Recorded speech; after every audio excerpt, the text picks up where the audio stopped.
Hello বন্ধুরা, কেমন আছো? নিশ্চয়ই ভালো আছো। এই যে দেখছো কি করছি বলো তো?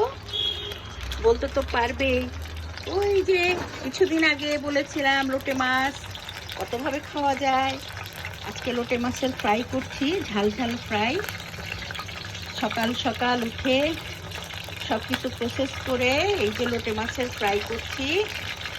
নিশ্চয়ই তোমরাও করো, কিন্তু আমি একটু অন্যভাবে করি। এটা ভাত দিয়ে খাওয়ার জন্য ঝাল ঝাল করে ফ্রাই করছি।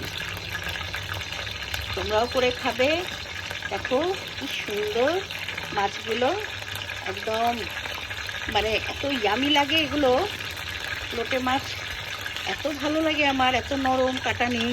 কাটা থাকলেও সেটা একদম নাইয়ের মতোই। তো এই যে আজকে লোটে মাছের ফ্রাই দিয়ে ভাত খাবো। ভালো থেকো, খুদা হাফেজ।